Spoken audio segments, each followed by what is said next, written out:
speaking to you. We were not able to do any unilateral broadcasting from inside that room, which is why I stayed out to stay with you. But explain why they're there, because there was a battle about whether it was going to be at the Trump Hotel. Initially, we thought that the plan was to have a group of people, this group of people at the Trump International Hotel, but Mayor Muriel Bowser of Washington, D.C. has been putting a lot of pressure on the Trump Hotel to not hold an event that more than 50 people are gathered at, because Washington, D.C. is still in phase 2 coronavirus reopening, which means that crowds have to be limited to 50 in terms of size. But here at the White House, you're able to do different things. It's federal property. It's not administered by, or at least doesn't fall into the jurisdiction of Washington, D.C. So the president was able to have more people. They thought about having it somewhere else, but the president has done a number of campaign events at the White House. There's also a campaign war room that was established at the Eisenhower Executive Office Building, which is the big building that's just across West Executive Drive from the White House. No taxpayer money, we're told, was spent on putting the campaign in that war room. The campaign took care of all of it. But here you have, it's the situation here in 2020 where we have to live by, to the best of our ability, these COVID restrictions. A lot of people would say that the president flaunted, if not violated, those rules with the airport gatherings that he had across the country with campaign rallies. But the decision was made to bring it here to the White House so as not to run afoul, at least the Trump International Hotel, of the COVID restrictions imposed by Washington, D.C. So, John, Joe Biden came out at 12:31 this evening, a little over an hour and a half ago now, and the president was going to come out about 5 minutes ago. I mean, you have to wonder if there's ongoing discussion or what took them this long to do this at 2:05 in the morning in terms of how they're going to present their case here. Yeah, well, I think the president might have been waiting to see if Georgia was going to be declared, and when it became clear that that wasn't going to happen because of the suspension of counting there in Fulton County, or at least a reduction in counting in Fulton County, that they probably got an argument together. And I think you're probably going to see the president lay down something of a gauntlet here in terms of the potential for, as he has been saying on the campaign trail, for weeks, if not months now, that the only way that he is going to lose is if the election is stolen. And maybe sort of laid the groundwork here for myriad legal challenges to the outstanding vote or these extended deadlines that we see in many states across the nation. There was a thought earlier tonight that if the president looked like he had a sizable lead in places like Pennsylvania and North Carolina, that there wouldn't be any reason for a legal challenge. But as that vote begins to tighten, we expect that it will tighten in Pennsylvania as well, as more results come in from the heavily Democratic areas around Philadelphia and Pittsburgh. That the likelihood or the probability of a legal challenge grows with every vote for Joe Biden that comes in, and every percentage point by which the vote difference begins to tighten. So I think the president may begin to lay the case there that he has to go into court and start to challenge these votes for fear, as the president will likely say, that the election could be stolen from Republicans. All right, John, stand by. Chris Wallace, what do you think the president's going to do? You obviously listened to the former vice president. Yeah, I think that both of them are setting the table for the possibility of legal challenges. And, it's going to be, it'll be interesting. It does seem somewhat reminiscent of 2000. The Democrat is saying count every vote, keep the vote going until every vote has been counted. And the Republican, in this case President Trump, is going to say that, there's a way to do it, and that we're going to go to the court to protect our rights, and we are worried about tampering with the vote. It's somewhat different, however. Obviously, in Florida, we had a result in Florida, or close to a result, a disputed result. But I mean, we're in a situation now where we're nowhere near Pennsylvania counting all of its votes, or Georgia, or a number of these states. So it's a more complicated case for the president to make now than it was in Florida, where all the states have been called at various points. George W. Bush had been declared the winner. Joe Biden, Al Gore had actually conceded and then had to rescind his concession. And of course, the famous line where Gore said, "You don't have to be snippy about it." So, I mean, this is going to be a more complicated and tougher case for this president to make than it was for George W. Bush. And it's going to be excruciating for the country. Well, I think it'll be, so divisive in terms of, you look at the comparison. Let's take a state like Pennsylvania. You look at the rural counties in the middle versus, the counties that are strong Democratic counties, Pittsburgh, but also around that Philadelphia area. That's one level of division. But I think you also have to keep in mind, in a place like Georgia, you're looking at votes around the Atlanta area, heavily minority votes. In Pennsylvania, again, we're looking at votes concentrated in the Philadelphia and Pittsburgh area. Again, specifically in Philadelphia, heavily minority votes. And the suggestion that there might be some hanky-panky or fraud or whatever is, again, going to raise the level of division, I think, in the country. I think it just tears our social fabric. Can I just... Let me hold on one second. We have under 2 minutes now before the president, but we do have a call to make. The decision desk is now calling the Montana Senate race for the incumbent, Steve Daines, Republican, against Steve Daines, the national presidential candidate at one time, ran for Senate. This was supposed to be a Democratic pickup. This is a big hole for Republicans, and you see the 46-47, it's only Democrats +1. Remember, they have to have net +4 to take over control. We're getting to the point, if you look to Michigan, if you look to Purdue and Georgia, if he stays over 50%, that we may, this morning, be able to say that Republicans are going to hold on to control in the U.S. I was just going to say, if you want a pretty good idea what the president's going to say, I just got a fundraising appeal from the Trump-Pence campaign breaking. Democrats plan to steal the election.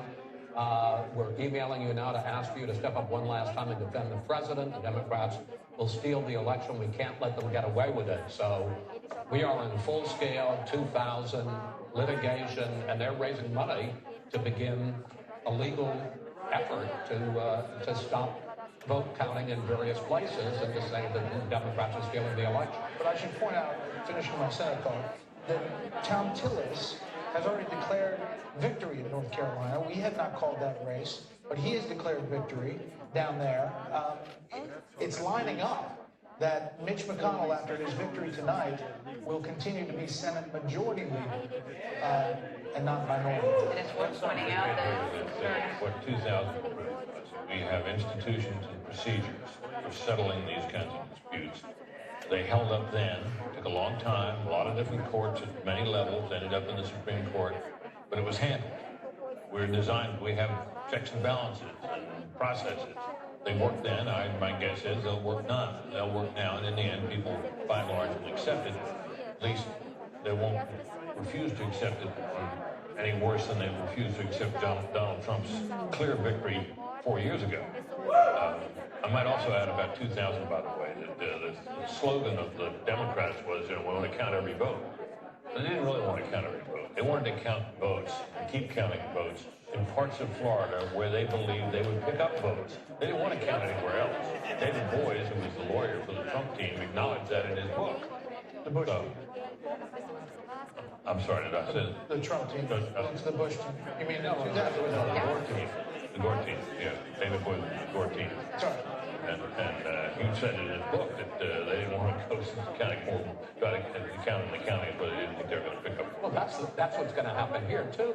Yeah. Don't you think that you're going to start saying, well, you can count them here or don't count them there, and there'll be obviously objections to what's going on in Philadelphia or what's going on in Georgia now in Fulton County.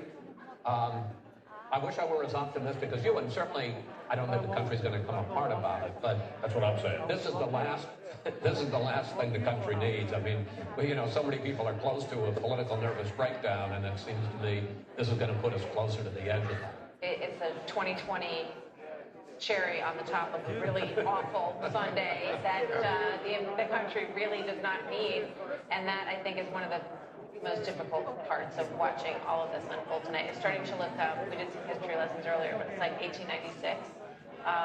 Hayes and Tilden post-Civil War during Reconstruction of an election that went on for months with no resolution until it was finally decided. Back then they used to do the inauguration in March, and I believe it dragged on for 3 or 4 months. 4 months counting.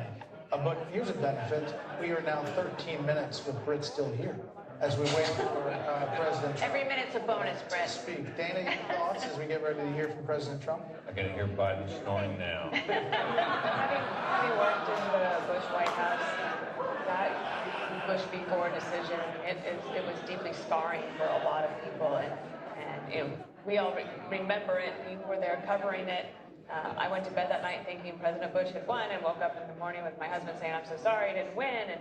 And you know, it still weighs heavy on people's minds. And at the time, there was no incumbent in the White House. But one thing that's really different about this, look at this setting, where President Trump is going to be speaking from the East Room of the White House, just below the residence that he calls home, the People's House.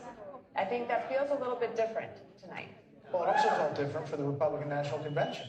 The final speech on Thursday night to be on the South Lawn, and we were there. And, you know, this White House for this president in an age of COVID-19 has been the place where he is delivering the big moments. And this is obviously one of the biggest as he tries to hold on to a re-election. Yeah, he has been forced to do all of these events right at the White House, and it is his home and his residence, and he does gain the advantage of being able to have this amazing backdrop and very presidential environment for these big moments. Can I just say something? I mean, we need to make the point, and obviously there are concerns, but the idea that the vote isn't over on election day and that elections aren't decided. In 2000, it wasn't decided. In 2004, we went to bed and we didn't know whether Bush or Kerry was going to win. I remember as a youngster, Jack Kennedy and Richard Nixon in 1960. We didn't know until the morning that Kennedy had beaten Nixon. So the idea that we don't know by some witching hour on election night or the morning after who the president is not unusual and is no sign that there's anything funny going on. And, you know, perhaps when the vote is counted in all of these places, there are 6 major states that are still undecided. It may be that without Pennsylvania, one of these gentlemen is able to win and we're able to avoid this litigation. I hope so, but as you say, Martha, it's 2020. It took till 3:30 in the morning in 2016 for us to make that final call, to call for the 45th president of the United States.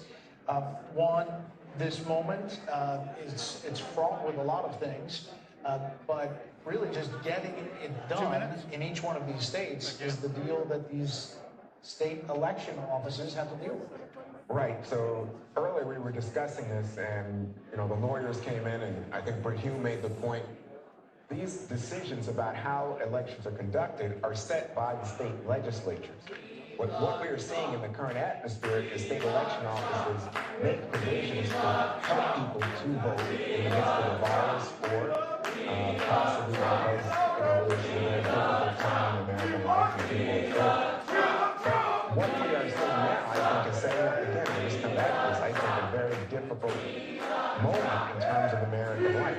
But I just wanted to reiterate what Chris had said. It's not unusual that you have an election for president decided beyond the day of the election, and it's again a consequence of the fact that every state, you know, states' rights, 10th Amendment, is able to make their own rules for how the election is conducted within their boundaries. By the way, Martha, I was so impressed that you knew about Rutherford B. Hayes and Tilden, and how that decision was decided. It basically, I love the shoulder shrug. pulling troops out of the South. That's how we got President Hayes. That's how we got President Hayes. Yeah. You know. And that's it. Awkward pause. Congratulations, President Hayes. Probably I also say we plan about 20 minutes and 2-minute warnings for the I president. imagine he has a way that he wants to say things, and the lawyers have a way that they want him to say things. So that's why you got the teleprompters there, because you don't want him to say something that is going to be used against him in court if this does go to any sort of a court situation. So you're saying this is not a freewheeling operation? This is not a rally. I would say that. Yeah, that's an interesting thought. So,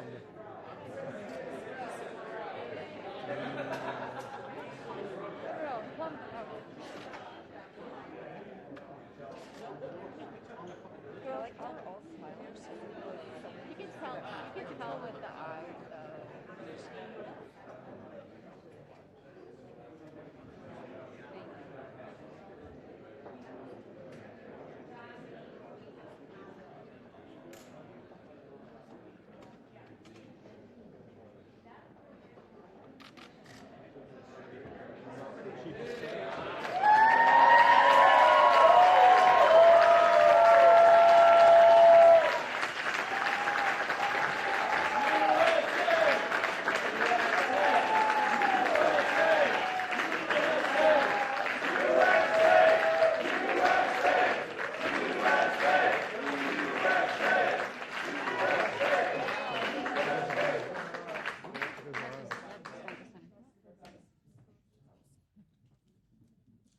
Ladies and gentlemen, the President of the United States, Donald J. Trump.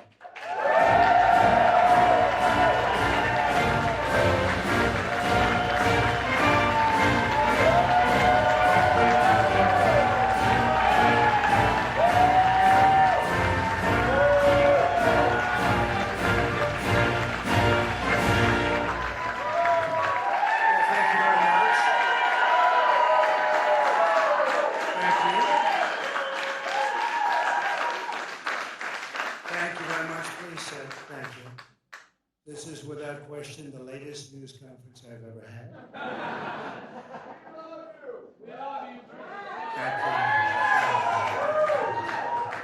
I appreciate it very much. And I want to thank the American people for their tremendous support. Millions and millions of people voted for us tonight. And a very sad group of people is trying to disenfranchise that group of people. And we won't stand for it. We will not stand for it. I want to thank the First Lady, my entire family, and Vice President Pence, Mrs. Pence, for being with us, all three of us. And we were getting ready for a big celebration. We were winning everything, and all of a sudden it was just called off. The results tonight have been phenomenal, and we are getting ready. I mean, literally, we were just all set to get outside and just celebrate something that was so beautiful, so good. Such a vote, such a success. The citizens of this country have come out in record numbers. This is a record. There's never been anything like it. To support our incredible movement, we won states that we weren't expected to win. Florida, we didn't win it. We won it by a lot.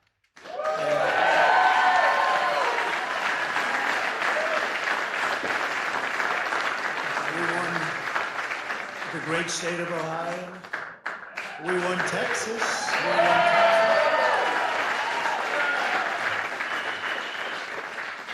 We won Texas by 700,000 votes, and they don't even include it in the tabulations. It's also clear that we have won Georgia. We're up by 2.5% or 117,000 votes with only 7% left. They're never going to catch us. They can't catch us. Likewise, we've clearly won North Carolina, where we're up 1.4%. or 77,000 votes with only approximately 5% left. They can't catch us. We also, if you look and you see, Arizona, we have a lot of life in that. And somebody declared that it was a victory for, and maybe it will be. I mean, that's possible. But certainly there were a lot of votes out there that we could get because we're now just coming into what they call Trump territory. I don't know what you call it, but these were friendly Trump voters. And that could be overturned. The gentleman that called it, I watched tonight. He said, well, we think it's fairly unlikely that he could catch. Well, fairly unlikely. And we don't even need it. We don't need that. That was just a state that if we would have gotten it, it would have been nice, Arizona. But there's a possibility, maybe even a good possibility. In fact, since I saw that originally, it's been changed and the numbers have substantially come down just in a small amount of votes. So we want that obviously to stay in play. But most importantly, we're winning Pennsylvania by a tremendous amount of votes.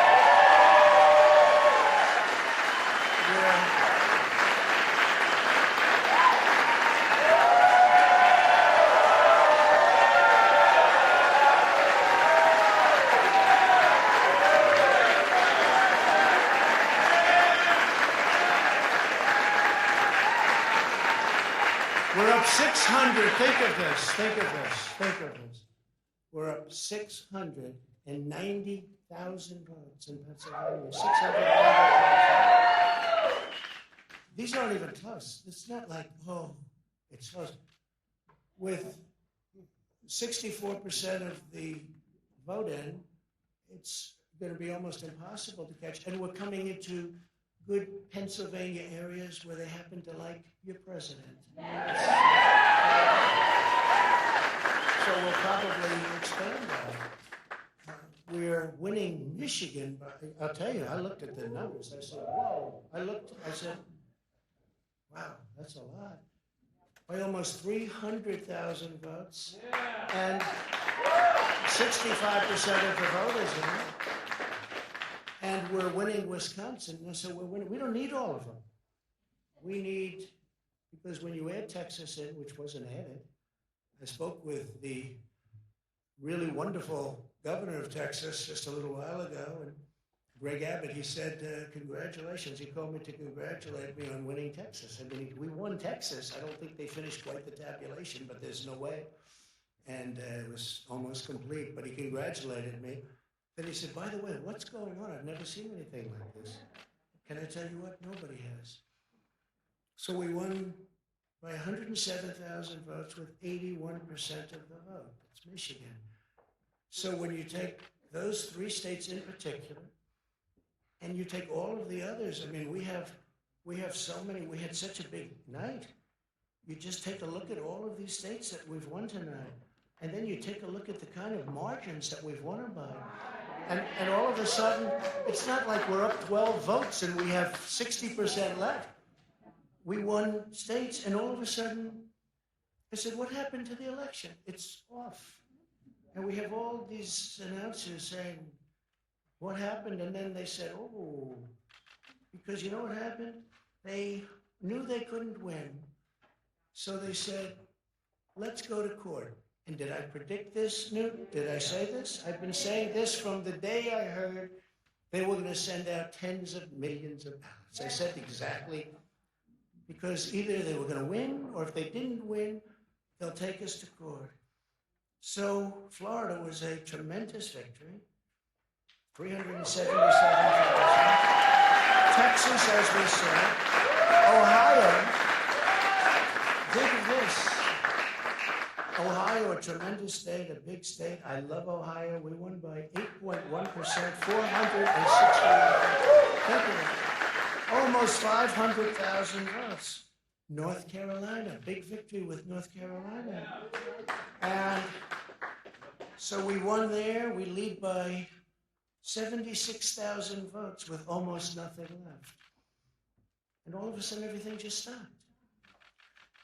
This is a fraud on the American public. This is an embarrassment to our country. We were getting ready to win this election. Frankly, we did win this election.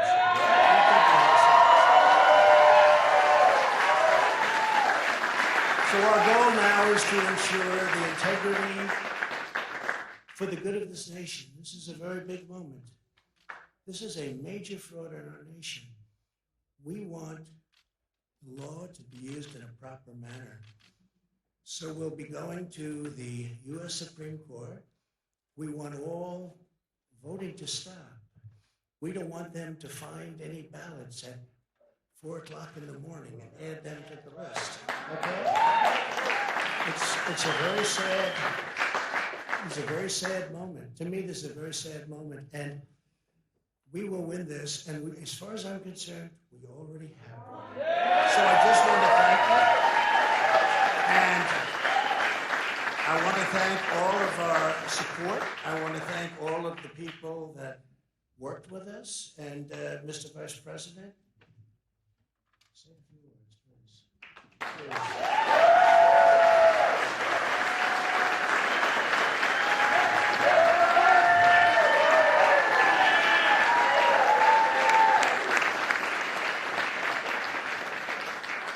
Thank you, Mr. President. I want to join you in thanking more than 60 million Americans who have already cast their vote for 4 more years for President Donald Trump.